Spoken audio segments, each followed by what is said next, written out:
Hi, today I'm going to show you how to ride a scooter, an automatic motorcycle. I've got a Vespa here, so there's no gears on this. So this is a beginner's guide.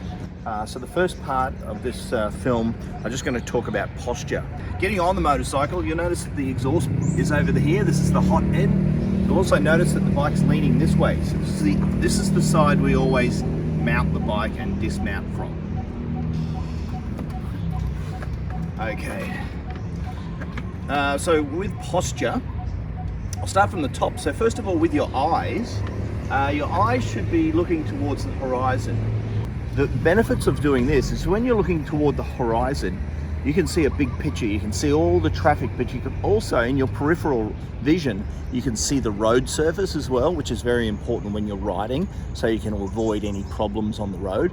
Now, because when your eyes are up, you're not going to be looking at your controls here. So it's important that you become familiar with your brakes, with your throttle, with your indicators, the horn, all the instruments, and you should be able to locate them without looking at them. Because if you're looking for your instruments, your eyes aren't on the road and something could happen very quickly. So it's important to keep your eyes up and get familiar so you can do it like a blind test to find all of your instruments and all the buttons and things like that.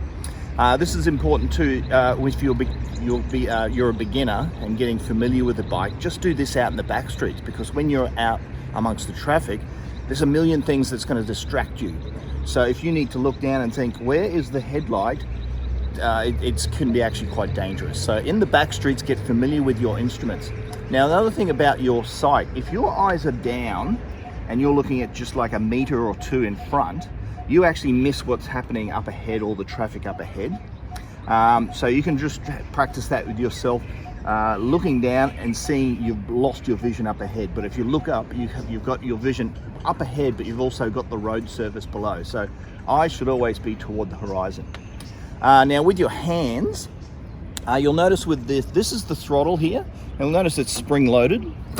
It always recoils back to that central position. So because with your wrist, you should keep your wrist straight. Now the reason we do that is because if your wrists are straight, you've got movement backwards, but you can also move them back to this central position. Now when it comes to holding your throttle as well, you don't want to be grabbing it too tight, and you definitely don't want to be grabbing your brake too tight.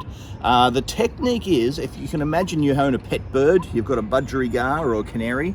If you're holding that bird, you don't want to hold it too tight, you're going to kill it. If you hold it too loose, it's going to flow away. So you need a bit of sensitivity. So keep your elbow, your wrist straight there, so you've got room to move. Now, if that's not right, you can maybe cock them down a wee bit, so you've got this movement here back to the central position. Just something to be aware of, if you're a beginner, when you take off for the first time and use your throttle, you may get a bit of momentum. And I've seen this happen before with beginners. Their body goes back, and notice what my throttle is doing. Because the mic goes, their throttle goes back and they go super, super fast. So be aware of that, which brings me to my next point about the elbow. So if you've got a little bit of give in your elbow, the momentum or even movement on a road, it kind of absorbs. It's like a shock absorber. So you can keep this throttle and brake under control, and there's a little bit of movement here. Now, if it's straight, you don't have any control. The momentum will be taking you, and this is a beginner problem. So elbows bent a little bit, which means you need to position yourself on the seat so that you're quite comfortable, and you're comfortable that there can be some movement.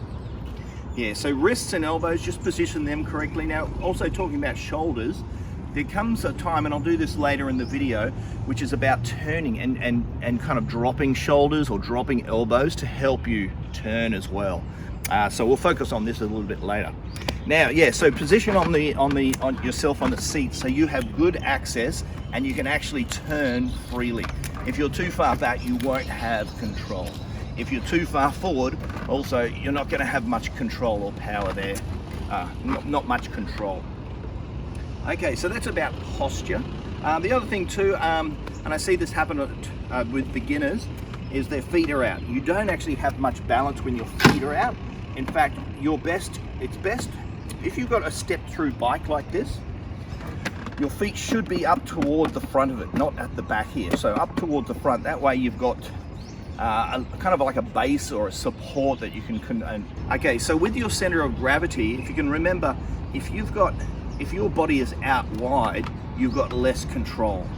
And so if you're down the street with your legs out, you're going to have the bike's going to be a lot more wobbly. So it'll be important when you take off that your feet are planted on here and you've got them toward the front here, but your knees are in. Tuck your knees in. You lose control when you start waving your knees around. So keep your knees tucked in. So that's all about posture.